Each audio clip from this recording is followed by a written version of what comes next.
নামাচার্য হরিদাস। তবে আজকে কোনো নামাচার্য হরিদাসের কথা আমরা শুনবো না। আজকে আমরা কোনো বাংলার ভক্তের কথা শুনবো না। এই পশ্চিম বাংলার মাটিতে বসে আমরা যে হরিদাসের কথা সাধন করব। আমাইরা, আমাদের রাজ্যের নাম পশ্চিম বাংলা। বৃন্দাবনটা কোন রাজ্যে পড়ছে জানো?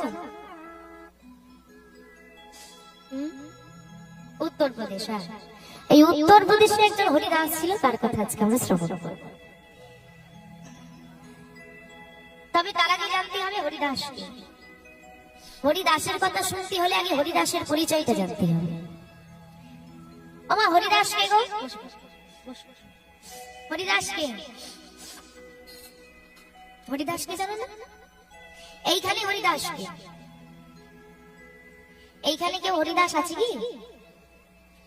আছে? কারো নাম টাম আছে? হরিদাস বলে কেউ আছে আপনাদের? কেউ নেই? এই গভীর কথা। আমাইরা, হরিদাস নামে কেউ আছে নাকি তোমাদের এখানে? নেই? নেই কি কথা গো? তুমি কোথাকার রাজা?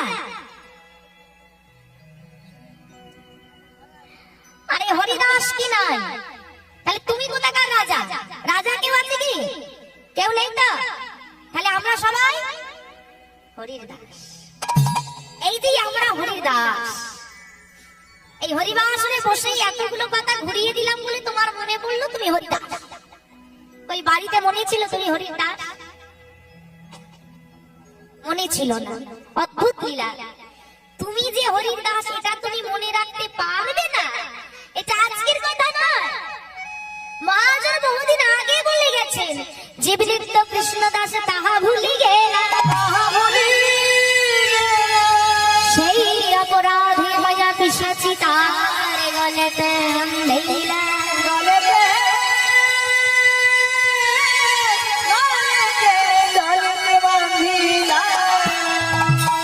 আমরা যে নিত্য গোবিন্দের দাস তা আমরা ভুলে যাব, ভুলে গিয়েছি। আর ভুলে গিয়েছি বলে মায়া পিশাচি গলায় ধরে বলেছি। তা আমরা হরির দাস, এটা একদম খাঁটি কথা, সত্য কথা। কিন্তু বুকে হাত রেখে কেউ কি বলতে পারবে সত্যি সত্যি কেউ এই পৃথিবীতে এসে হরিদাস নয় হরির দাস হয়ে যেতে? হরিদাস বললেই তো আর হরির দাস হওয়া যায় না বাবা। হরির চরণের দাস হতে গেলে এই জীবনটাকে তার চরণে উৎসর্গ করে দিতে হয়, যেটা আমরা আজ।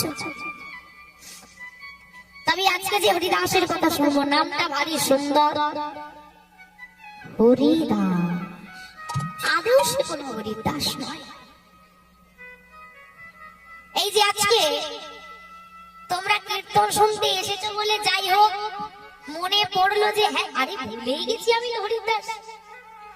তার সারা জীবনে কোনোদিন মনে হয়নি যে আমার নামটা হরিদাস, আমি সত্যি হরিদাস। তার সারা জীবনে কোনোদিন মনে হয়, বরং এই হরিদাস হলো উত্তরপ্রদেশের এককালীন নাও করা দাদা। মানুষকে কষ্ট দেওয়া ছিল যার কাজ, সারা গ্রামের মানুষ যার মৃত্যু কামনা করতে সবার অভিশাপ কুড়িয়ে যে বেরিয়েছেন, তিনি পরবর্তীকালে গোবিন্দকে লাভ করলেন। অদ্ভুত লীলা। আমরা তো কীর্তন শুনলাম, কীর্তন করলাম, তাও ভগবানের কৃপা পেলাম না। তিনি সারা জীবনে কোনো সাধনা ছাড়াই আমার গোবিন্দকে পেয়েছে। কেন গোবিন্দ তাকে ধরা দিল কোনো সাধনা ছাড়া? কোন গুণে গোবিন্দ ধরা পড়লেন?